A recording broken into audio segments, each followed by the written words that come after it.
I never thought I'd be the kind of person to lose a friend over money. For 43 years, I trusted him with everything: my secrets, my fears, my dreams. We'd been through divorce, death, and every kind of hardship two people could share. But when the money came into play, I learned something I never wanted to know. Some friendships have a price, and sometimes you don't find out what that price is until it's too late. My name is Robert. I'm 71 years old now, and I live in a small town in northern Pennsylvania, where I've spent most of my life. The kind of place where everyone knows your name, where you wave at neighbors from your porch, where time moves a little slower than the rest of the world. I met David when we were both 12 years old. It was the summer of 1966, and his family had just moved into the house 3 doors down from mine. He was tall for his age, with dark hair that never stayed combed and a smile that made you feel like you were in on some private joke. I remember the first time we spoke. I was sitting on my front steps, reading a comic book, and he walked up and asked if he could borrow it when I was done. Just like that. No shyness, no hesitation. We became inseparable after that. We rode our bikes through the woods behind the elementary school. We built forts out of scrap wood we found in abandoned lots. We stayed up late on summer nights, lying in the grass, talking about what we'd do when we grew up. David wanted to be a pilot. I wanted to be a teacher. Neither of us ended up doing what we planned, but that didn't matter.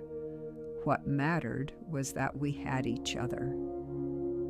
Through middle school and high school, we were known as a pair, Robert and David, David and Robert. If you saw one of us, you knew the other wasn't far behind. We double dated to prom. We worked summer jobs together at the lumber yard. We applied to the same community college and shared an apartment during our first year. When my father died suddenly of a heart attack during my sophomore year, David was the one who drove me home in the middle of the night. He sat with me at the funeral. He didn't try to fill the silence with words. He just stayed. That's the kind of friend he was, or at least that's who I thought he was. After college, we both came back to our hometown. David got a job at the post office. I went to work at my uncle's hardware store, and eventually I took it over when my uncle retired. We got married around the same time. David married a woman named Susan. I married Linda. Our wives got along well enough, though they were never as close as David and I were. We had kids. We coached Little League together. We spent holidays at each other's houses. Our families blurred together in the way that happens when you've known someone your whole life. David was there when my first child was born. I was there when his mother passed away. We didn't need to say much to each other. We just knew. That's what 40 years of friendship does. It builds a language that doesn't need words. I trusted him the way you trust your own heartbeat, completely, without question. The trouble started in 2015. I was 60 years old, and I'd been thinking about retirement. The hardware store was doing well enough, but the work was getting harder. My knees weren't what they used to be, and the long hours were wearing me down. David had been talking about retirement, too.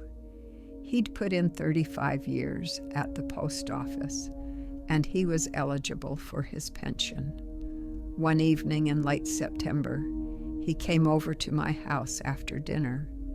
Linda was visiting her sister, so it was just the two of us sitting on the back porch, drinking beer and watching the sun go down.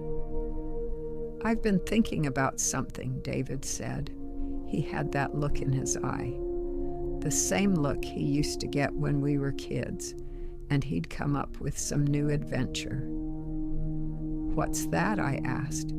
"You know that old building on Main Street? The one that used to be the pharmacy?" I nodded. Everyone in town knew it. It had been sitting empty for 5 years, ever since the pharmacy moved to a bigger location near the highway. "I've been talking to the owner," David said.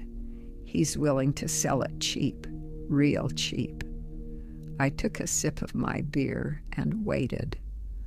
"I'm thinking we could turn it into something," he continued. "A coffee shop maybe, or a bookstore. Something this town needs. Something we could run together." I looked at him. "We don't know anything about running a coffee shop." "We could learn," he said. "Come on, Rob. We've been talking about doing something together for years. This could be it. Something we build. Something we leave behind." There was excitement in his voice, the kind of excitement I hadn't heard in a long time. And I'll be honest, it was contagious. I'd been running the hardware store for 30 years. It was steady work, but it wasn't mine. Not really. It was my uncle's legacy, and I was just keeping it going. The idea of building something new, something that belonged to David and me, had a certain appeal. "How much would it cost?" I asked. "The building is $80,000, David said, but we'd need another 40 or 50 for renovations and startup costs. I'm thinking we split it down the middle, $65,000 each." I did the math in my head. $65,000 was a lot of money, but I had it. I'd been saving for retirement, and I had about $90,000 in the bank. "I don't know," I said. "That's a big risk." "It is," David admitted, "but we'd be doing it together, and you know I wouldn't steer you wrong." He looked at me then, and I saw something in his eyes that I recognized. Trust, the same trust I felt for him. "Let me think about it," I said.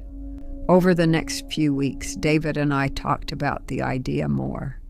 He showed me sketches he'd drawn of what the coffee shop could look like. He'd already talked to a contractor friend of his about renovation costs. He'd even come up with a name, the Corner Cup. Linda was skeptical. "Are you sure about this?" she asked me one night. "That's a lot of money to put into something you've never done before." "I trust David," I said. "We've known each other our whole lives." "I know you have," she said, "but business is different than friendship." I didn't listen. Looking back now, I wish I had. In November, I wrote David a check for $65,000. We didn't draw up any official partnership papers, no contracts, no legal agreements. David said we didn't need them. "We're not strangers," he said. "We're brothers." And I believed him. He told me he'd handle the purchase of the building and the renovation work. He knew the contractor. He'd dealt with the seller before. It made sense for him to manage the details. I just needed to trust him. And I did. For the first few months, everything seemed to be moving forward. David would give me updates. The building purchase was going through. The contractor was drawing up plans. We'd be open by spring. I started imagining what it would be like, working side by side with my best friend, serving coffee to people we'd known our whole lives. It felt right. But then the updates started to slow down. In January, I asked David how things were going. "Good," he said. "Just some delays with permits. You know how the town is." In February, I asked again. Still waiting on the contractor, he said. He's been backed up with other jobs. I didn't push. I trusted him. In March, I drove past the building on Main Street. It looked exactly the same as it had 6 months ago. No work had been done. No signs of renovation. I called David that night. "Hey," I said, trying to keep my voice casual. "I drove past the building today. Doesn't look like anything's started yet." There was a pause on the other end of the line. "Yeah," he said. "The contractor had to push us back, but we're on the schedule for next month." "Next month," I repeated. "Yeah, don't worry, Rob. It's all under control." But something in his voice didn't sound right. April came and went, then May. I stopped by David's house one Saturday afternoon in early June. Susan answered the door. "Is David here?" I asked. "He's not home," she said. Her tone was cold. "She didn't invite me in. Do you know when he'll be back?" "I don't know," she said, and she closed the door. That's when I started to feel it, that sinking feeling in my stomach, the one that tells you something is very wrong. I tried calling David. He didn't answer. I texted him. No response. A week later, I saw him at the grocery store. He was in the produce section, and when he saw me, he turned and walked the other way. I followed him. "David," I called out. He stopped but didn't turn around. I caught up to him. "What's going on?" I asked. "Why are you avoiding me?" He finally looked at me, and what I saw in his face made my blood run cold. Guilt. "I need to talk to you," I said. "About the coffee shop. About the money." "Not here," he said quietly. "Then where?" "I'll call you," he said, and he walked away. He never called. I couldn't sleep that night, or the next night, or the night after that. I kept replaying every conversation we'd had over the past 9 months, every update, every excuse. And I started to see the pattern. There had never been any permits. There had never been any contractor. There had probably never been a plan to buy the building at all. The money was gone, and so was my friend. I went to the bank and pulled my statements. The check I'd written to David had been cashed in November, the day after I gave it to him. I drove to the town clerk's office and asked if there had been any recent sale of the old pharmacy building. There hadn't. I sat in my car in the parking lot, gripping the steering wheel, trying to process what I was learning. David had lied to me. He'd taken my money, $65,000 that I'd saved for my retirement, and he'd lied. But more than that, he'd broken something I didn't know could be broken. He'd broken 43 years of trust. I didn't confront him right away. I needed time to think, to understand, to figure out what I was going to do. Linda found me sitting in the garage one evening, just staring at the wall. "What's wrong?" she asked. I told her everything. She sat down next to me and didn't say anything for a long time. Finally, she asked, "What are you going to do?" "I don't know," I said. "Are you going to press charges?" I hadn't even thought about that.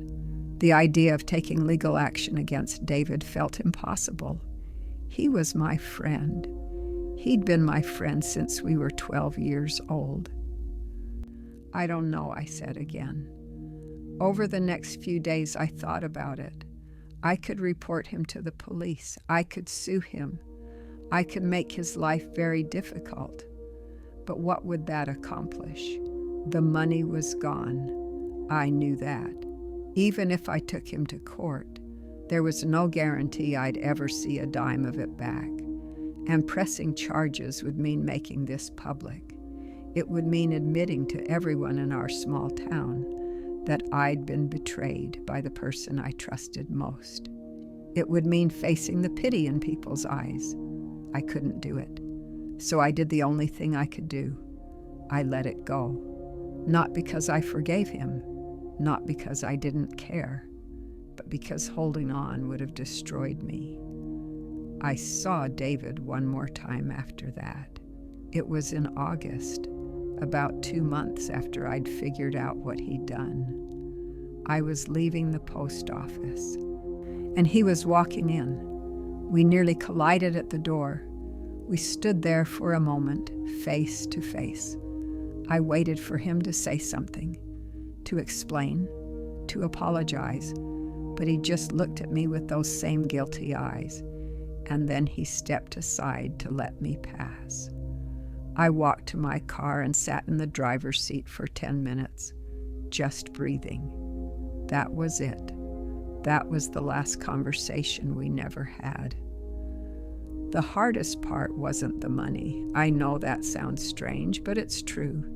$65,000 was a significant loss.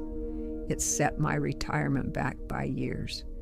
It meant Linda and I had to adjust our plans, scale back our dreams. But money is just money. What I lost was something deeper. I lost the memories. Every time I thought about our childhood, about the fort we built in the woods, or the nights we stayed up talking about the future, I couldn't help but wonder, was any of it real? Had he always been capable of this? Had I just been too blind to see it? I started going through old photos, pictures of us as kids, pictures of our families together at barbecues and birthday parties. I looked at David's face in those photos, searching for some sign, some hint of the betrayal that was coming. But there was nothing. Just a boy, then a young man, then a friend I thought I knew. The memories weren't just tainted, they were erased, because I couldn't look at them the same way anymore. I didn't tell many people what happened. Our mutual friends noticed that David and I weren't spending time together anymore, but I just said we'd drifted apart. People accepted that. It happens. David moved away about a year later. He and Susan left town without saying goodbye to anyone. I heard through the grapevine that they'd relocated to Florida. I never found out what happened to the money. Maybe he gambled it away. Maybe he had debts I didn't know about. Maybe he spent it on something he thought was more important than our friendship. It doesn't matter. What matters is that he made a choice, and that choice cost him everything we'd built over 4 decades. I'm not a bitter man. I know some people would be. They'd carry that anger around like a weight, letting it poison every interaction, every relationship. But I decided early on that I wouldn't do that. Bitterness would have meant letting David take even more from me. Not just my money and my trust, but my peace. And I wasn't willing to give him that. So I moved forward, slowly, carefully. I kept running the hardware store until I was 65, and then I sold it. Linda and I retired, though not as comfortably as we'd planned. We travel a little. We see our kids and grandkids. We spend our days doing simple things that bring us joy. And I don't think about David very often anymore, but when I do, I don't feel anger. I feel sadness. Sadness for what we had and what we lost. Sadness for the friend he used to be, or the friend I thought he was. And sadness for him, because I know he's living with the weight of what he did. I've learned some things in the years since this happened. I've learned that trust is precious, but it's not infinite. It needs boundaries. It needs protection. I've learned that money has a way of revealing who people really are. not because it changes them, but because it removes the masks they've been wearing. And I've learned that you can survive betrayal, not easily, not without scars, but you can. You wake up the next day and the day after that, and eventually the pain becomes something you carry instead of something that carries you. I still have friends. I'm still capable of trust, but I'm more careful now. I don't give my trust away as freely as I used to. I don't assume that history is enough to guarantee someone's character. And when someone asks me for money, I think twice. Not because I'm stingy, not because I don't care, but because I've learned that sometimes the cost of helping someone is higher than the amount on the check. It's strange looking back on all of this now. For most of my life, if someone had asked me who my best friend was, I would have said David without hesitation. Now, I'm not sure I can answer that question at all, because the person I thought was my best friend doesn't exist anymore. Maybe he never did, or maybe he did, and something in him changed, something I couldn't see and couldn't stop. I'll never know, and I've made my peace with that. I think about the young boy I met in 1966, the one with the crooked smile and the fearless way of walking up to strangers. I think about the teenager who sat with me at my father's funeral. I think about the young man who stood beside me at my wedding, and I wonder if he thinks about me too. If he ever looks back on those 43 years and feels even a fraction of the loss that I do. I hope he does. Not because I want him to suffer, but because I want those years to have meant something to him. I want to believe that our friendship was real, even if it didn't survive. I want to believe that I wasn't just a mark, just an easy target because I trusted too much. I want to believe that somewhere, buried beneath the lies and the betrayal, there was a real person who really cared about me, even if he forgot how to show it. Linda asked me once if I would ever forgive him. I told her I didn't know. Forgiveness is a complicated thing. It's not just a decision you make one day and then it's done. It's a process, a slow, painful process of letting go of the hurt and the anger and the questions that will never be answered. I don't know if I've forgiven David, but I've released him. I've stopped waiting for an apology that will never come. I've stopped hoping for an explanation that would make sense of it all. I've accepted that this is what happened, and nothing I do can change it. And maybe that's enough. There are moments, even now, when I'll see something that reminds me of him, a song we used to listen to, a place we used to go, and for just a second, I forget. I forget about the betrayal and the loss, and I remember the friend he used to be. It's bittersweet, those moments, because they remind me of what we had, and they remind me of what I'll never have again. I don't tell this story to many people. It's not the kind of thing you bring up in casual conversation. But I'm telling it now because I think there are others out there who've been through something similar.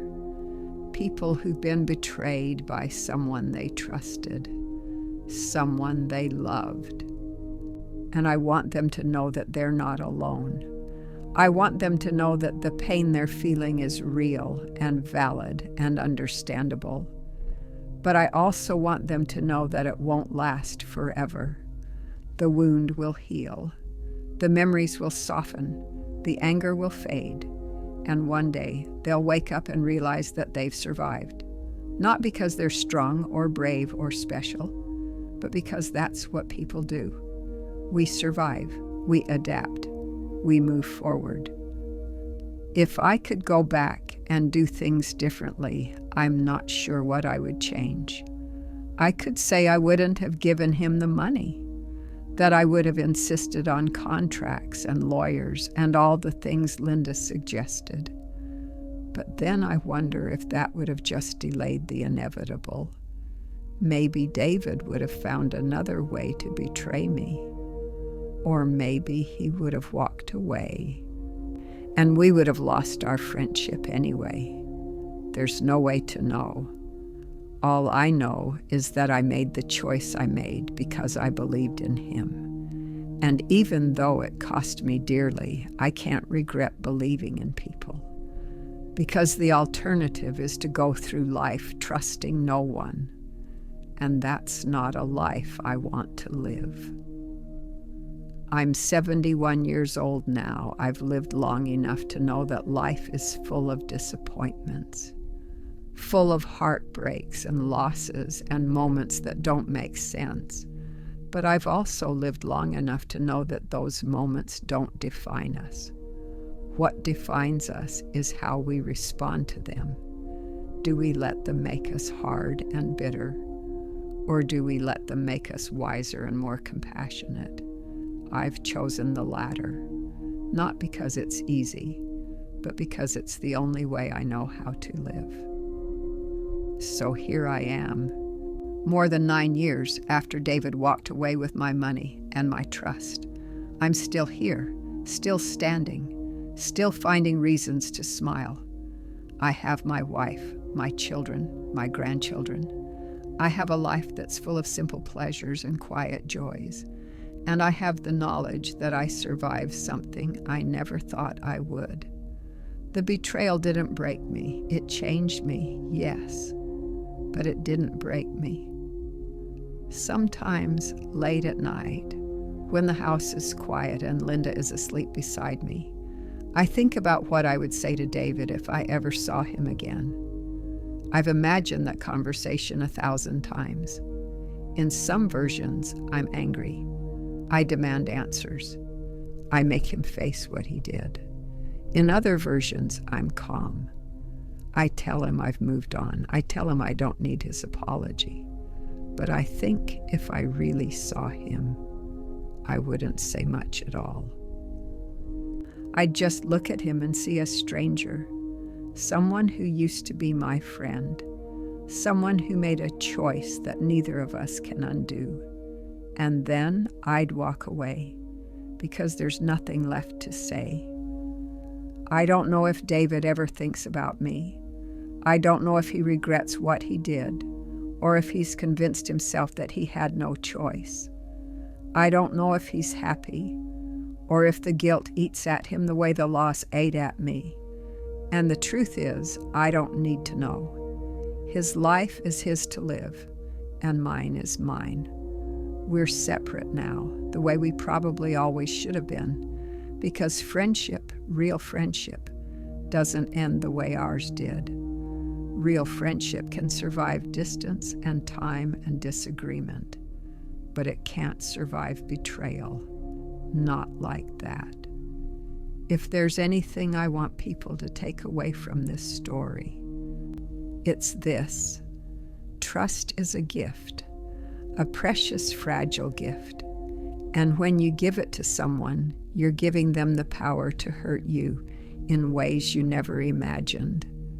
But that doesn't mean you should stop giving it. It just means you should give it carefully to people who've earned it, who've proven over time that they're worthy of it. And even then, protect yourself, not because you don't trust them, but because life is unpredictable. People change, circumstances change, and sometimes the person you thought you knew turns out to be someone else entirely. I still live in the same small town where I grew up, the same town where David and I built forts and rode bikes and dreamed about the future. I drive past his old house sometimes. There's a different family living there now, kids playing in the yard. I drive past the building on Main Street too, the one that was supposed to be our coffee shop. It's still empty, a monument to a dream that never was. And every time I see it, I'm reminded of what I lost. But I'm also reminded of what I still have: my dignity, my integrity, my peace of mind. Those are things David couldn't take from me, no matter how hard he tried. So here I am, an old man with a story about betrayal and loss and survival. A story I never thought I'd have to tell, but a story that's mine nonetheless. And maybe by telling it, I can help someone else who's going through something similar. Someone who's feeling the sharp sting of betrayal and wondering if they'll ever feel whole again. To that person, I say this: you will. Not today, maybe not tomorrow, but eventually the pain will fade, and you'll find your way back to yourself. You'll learn to trust again, though more carefully.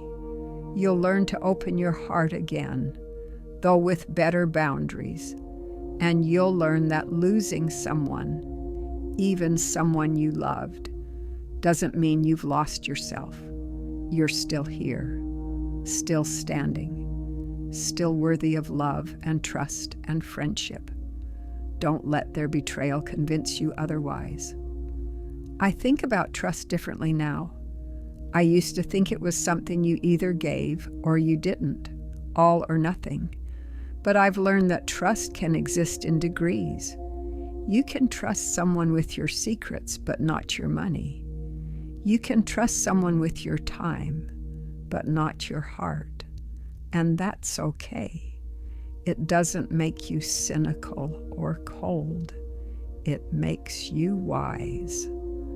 Because wisdom is knowing that every person in your life deserves a different level of trust, based on who they've shown themselves to be. And sometimes, the people who've known you the longest aren't the ones who deserve your trust the most. Have you ever lost a friend because of money? Have you ever given your trust to someone, only to have them break it in ways you never saw coming? If you have, I hope you know you're not alone.